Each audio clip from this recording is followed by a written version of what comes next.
Jadi kada langsung sampai ke hadrahnya Allah, kada langsung. Jadi yang pertama ini supaya menjaga amal ibadah kita jangan sampai sia-sia. Jadi lalu naiklah malaikat hafadah itu membawa amal seorang hamba yang mana dilakukannya mulai dari pagi sampai petangnya. Amalan tersebut mempunyai nur, cahaya luar biasa, sehingga apabila malaikat hafadah yang membawa amal hamba itu sampai ke langit pertama, mereka menganggap bahwa amal itu baik dan sangat banyak. Artinya amalnya baik, amalnya bagus benar. Nah, tapi ternyata oleh malaikat yang menjaga langit pertama berhenti jadi. Kalau berhenti itu apa bahasa Jawanya? Hah? Apa? Ada orang Jawa lah sini. Lain lanjut apa lanjut? Mandek se. Nah, malaikat ini orang Jawa sekalian lah. Mandek se aja. Di langit pertama artinya berhenti dulu. Ternyata apa? Aku kata malaikat yang menjaga langit pertama ditugaskan oleh Allah untuk memeriksa dulu sebelum ini naik ke langit yang kedua, diperiksa dulu. Apa yang diperiksa? Adakah di hari itu dia mengumpat, menggibah orang lain? Kalau ada sebanyak apapun amalnya di hari itu, maka disuruh oleh malaikat yang menjaga lemparkan ke mukanya. Artinya tidak diterima. Nah, artinya apa? Kalau orang di hari itu ada membicarakan aib orang lain, siap-siap amal ibadahnya kada diterima oleh Allah. Maka itu kalau hendak selamat di langit pertama, tinggalkan gibah. Nah, ini satu ya. Kemudian yang kedua, setelah misalkannya selamat daripada gibah di hari tersebut, maka amal baiknya tadi naik ke langit kedua, dan di langit kedua rupanya ada malaikat juga yang menjaga. Kata malaikat yang menjaga tadi, berhenti dulu. Aku akan melihat dulu amal ibadahnya. Orang ini kan apa? Sedekahnya jalan, sholatnya jalan, puasanya jalan, bagus-bagus nih.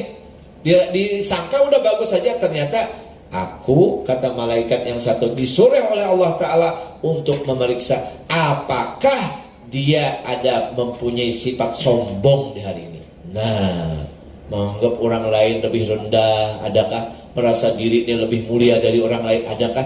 Kalau ada kayak gini, siap-siap kada sampai ke hadrahnya Allah. Artinya apa? Jangan sampai ada di dalam diri kita merasa diri ini lebih baik daripada orang lain. Itu yang kedua. Andai kata di langit yang kedua ini selamat, artinya di langit kedua ini amalnya udah diterima sampai di situ, naik lagi ke langit ketiga, tapi belum lagi sampai ke langit ketiga, di pintunya kemudian ada malaikat yang menjaga di situ. Rupanya banyak banget amal ibadahnya itulah, tasbihnya lah, sembahyangnya, puasanya, haji, bahkan umrahnya. Para malaikat hafadah berhasil membawa amal itu sehingga sampai ke pintu langit yang keempat. Nah, yang keempat lah.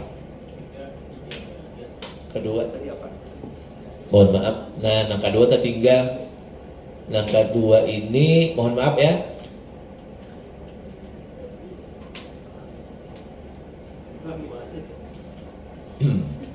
Nah, itu. Jadi yang pertama itu tadi gibah lah. Yang pertama tadi harus bersih daripada gibah. Yang kedua yaitu adalah membesarkan diri di dalam majelis pertemuan. Nah, jadi kalau di dirinya tuh merasa dirinya tuh lebih mulia daripada orang lain, maka orang itu juga akan terhenti gitu. Nah, kemudian naik lagi pula malaikat hafadah membawa amal seorang hamba itu bersinar-sinar seperti bersinarnya bintang-bintang yang gemerlap luar biasa. Tasbih, puasa, haji, sholatnya dan segala macam. Nah, ternyata apa? Ternyata kada sampai juga. Nah, ternyata apa? Di langit ke itu tadi, itu diperiksa lagi amalnya. Apakah orang tersebut juga ada punya perasaan, mohon maaf, ujub. Kalau tadi takabur lah. Nah, ujub itu ujar kita merasa sama aja kayak kurang lebih kayak sombong, kayak heran dengan kelebihan yang ada di dalam diri itu. Jadi akhirnya model kayak merendahkan orang lain. Ternyata ada ujub. Maka amal ibadahnya pun juga tidak sampai naik lagi. Andai kata selamat juga, kemudian naik pula malaikat hafadzah membawa amal seorang hamba, sehingga mereka berhasil sampai ke pintu langit yang kelima, seolah-olah amal itu pokoknya luar biasa lah. Oh, ternyata di langit yang kelima diperiksa, ada punya sifat hasad dengki. Wah, orang lain dapat nikmat, orang lain bahagia, kadangnya kalau mau bahagia sedih melihat orang. Akhirnya apa yang terjadi? Kada diterima juga. Nah, jadi berarti yang berikutnya nomor 5 ini adalah hindari penyakit dan dengki kalau mau diterima Allah.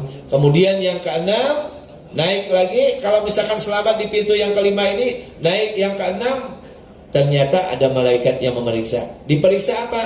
Yang diperiksa adalah yaitu kalau orang ini tidak punya belas kasihan kepada orang lain, daripada misalkan terkena musibah segala macam, maka orang tersebut juga tidak diterima amal ibadahnya. Paham ya?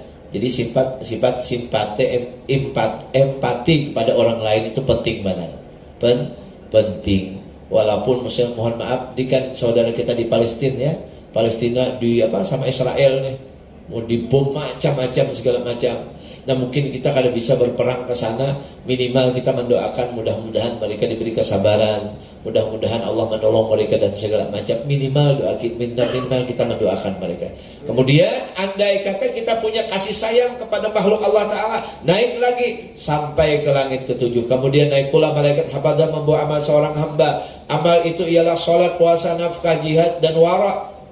Nah, kemudian ternyata di sini seperti bunyi lebah, saking banyaknya amalnya nih, nang datang kayak bunyi lebah, lah seperti bunyi lebah, dan baginya cahaya seperti cahaya matahari terang benderang luar biasa. Karena sudah berapa langit bisa lewat, lah.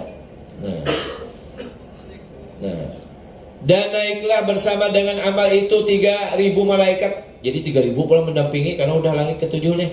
Mereka telah berhasil membawa sehingga sampai ke pintu langit yang ke-7, maka katalah malaikat penjaga pintu langit tersebut, berhenti kamu di sini ya, dan pukulkan dengan amal ini akan mukanya. Artinya kada diterima lah orang yang mengerjakannya, bahkan pukulkan pula ke seluruh tubuh, bukan cuma di wajah lagi. Nah, dan tutupkan ke atas hatinya.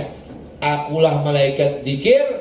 Dzikir di sini bermakna mencari sebutan, yaitu seorang beramal yang tujuannya supaya disebut-sebut oleh orang lain. Nah, ini nih namanya riya. Kalau pengen disebut itu sebenarnya sum'ah, mau tidak dilihat orang lain, riya, tapi maksudnya sama aja. Rupanya orang kalau ada riya di dalam hati ini, atau pengen disebut-sebut orang, pengen dilihat orang, itu sampai di langit ke-7 itu kada kau masuk. Andai kata selamat daripada riya, daripada sum'ah, maka naiklah mereka itu ke hadapan Allah Subhanahu wa ta'ala, dan mereka mengatakan, wahai Allah, inilah amal hambamu, dengan dia ikhlas segala luar biasa. Kata Allah Subhanahu wa ta'ala, tugas kalian adalah yaitu menyampaikan sampai ke sini, dan yang tahu dia ikhlas atau tidak itu cuma aku. Nah, jadi subhanallah, ini kan menambah ilmu kita nih, bagaimana supaya amal ibadah kita ini diterima oleh Allah Subhanahu wa ta'ala. Bersihkan diri kita ini daripada penyakit-penyakit hati. Yang pertama itu adalah tadi itu, yaitu hati kita senang menggibah, membicarakan aib orang lain, sifat takabur, sombong, sifat iri dengki, riya, ujub, sum'ah, dan segala macamnya. Kemudian kita disuruh benar-benar, yaitu adalah setiap beramal ibadah itu yang dicari adalah ridha daripada Allah Subhanahu wa ta'ala. Mohon maaf, bagi orang-orang sufi itu beramal ibadah, mohon maaf, misalkan dia beramal ibadah karena pengen surganya Allah, itu masih belum sampai. Dia beramal ibadah karena takut nerakanya Allah Ta'ala, itu belum sampai. Tapi kalau dia beramal ibadah karena menuntut mengharap ridhonya Allah Subhanahu wa ta'ala, maka itu baru benar-benar sampai kepada Allah Subhanahu wa ta'ala. Kalau ridha Allah ini yang kita cari dari setiap kegiatan baik kita, pasti fadilat-fadilat, keutamaan-keutamaan seperti dapat surganya Allah, itu pasti diberikan oleh Allah. Dijauhkan oleh Allah daripada neraka, itu pasti akan diberikan oleh Allah, arti jauh daripada. Kenapa? Karena yang kita cari daripada amal ibadah kita itu yaitu adalah ridha daripada Allah Subhanahu wa ta'ala. Nah, mungkin itu saja yang dapat ulun sampaikan untuk kali ini, agak panjang ya, tapi itulah artinya masalah batin, masalah hati. Memang qalbin salim inilah, hati yang selamat inilah nanti yang juga selamat di hari akhir nanti di hadapan Allah Subhanahu wa ta'ala. Nah, mungkin mudah-mudahan dari pengajian kita hari ini mudah-mudahan bisa bermanfaat buat kita semuanya. Nah, setelah ini kalau ada sedikit tanya jawab mungkin dipersilahkan. Ulun serahkan kepada pembawa acara, dipersilakan.